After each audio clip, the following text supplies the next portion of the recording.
Entonces, el tema de hoy, que empezamos hoy, es la lógica de predicados. La lógica de predicados vista como un sistema formal.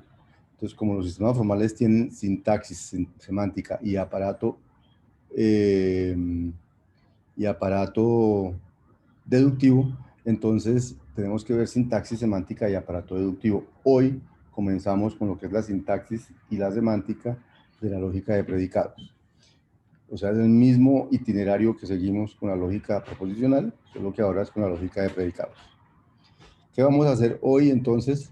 Primero, una motivación de por qué es necesario, por qué la lógica de predicados aparece, por qué surge, por qué no nos quedamos solo con la lógica proposicional. Eh, y luego sí sobre la sintaxis y la semántica de la lógica de predicados. Ya en otras clases hablaremos del aparato deductivo. Para motivar el por qué aparece la lógica de predicados.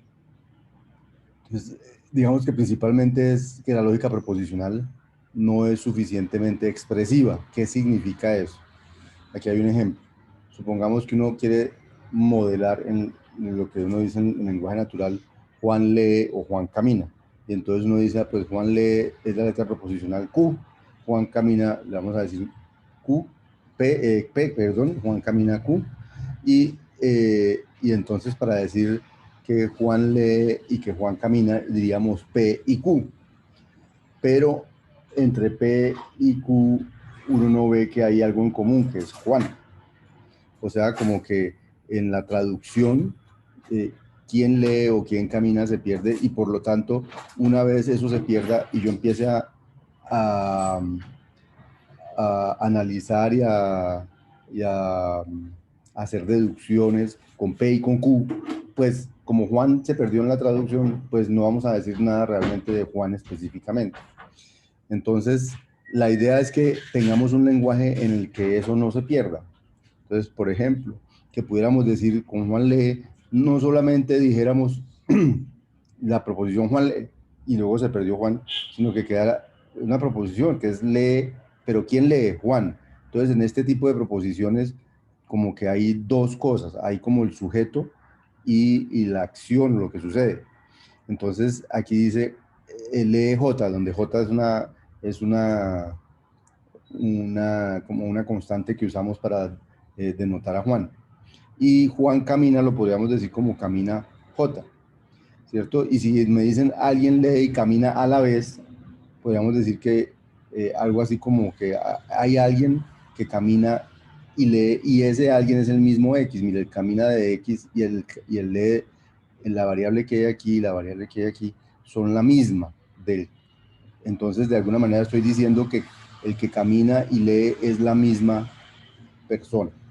Entonces, esa es como la idea de incluir predicados. Aumentar la expresividad del cálculo, porque ¿para qué hacemos todo esto? Para modelar el mundo real y luego poder hacer deducciones sobre ese mundo real. Entonces necesitamos tener más vocabulario, más maneras de modelar más adecuadamente lo que es el mundo real. Esa es como una motivación. Para ello necesitamos nuevos componentes en el lenguaje, entonces porque el lenguaje, la lógica proposicional no nos es suficiente, en las variedades proposicionales se pierden esas cosas. Entonces esos nuevos componentes se llaman proposiciones o predicados. ¿Qué es un predicado según el diccionario? No proposiciones, predicados. ¿Qué es un predicado según el diccionario? Es una parte de la oración cuyo núcleo es el verbo. Por eso vieron allá, lee, camina, son los nombres de los predicados. Y en lógica, ¿qué es el predicado? El predicado es lo que se afirma o niega del sujeto en una proposición. Por eso allí no solamente están los predicados, sino los predicados con sujetos adentro, que era Juan. Entonces allí se afirmaba que Juan lee o que Juan camina o ese tipo de cosas. Entonces, esa es la definición lógica y con la que nos vamos a quedar en este curso de un predicado. Es algo que se afirma o se niega de un sujeto o de varios sujetos en una proposición. Y entonces, ¿qué nos permite enriquecer el lenguaje escribiendo predicados? Nos permite hablar acerca de objetos, hablar de sus propiedades y hablar de sus relaciones. Y eso es muy importante porque entonces ya enriquecemos lo que vemos en el mundo. El mundo lo vemos como objetos que tienen propiedades y se relacionan entre ellos. Entonces voy a poder tener un modelo más cercano al mundo porque porque ya tengo más cómo modelar el mundo.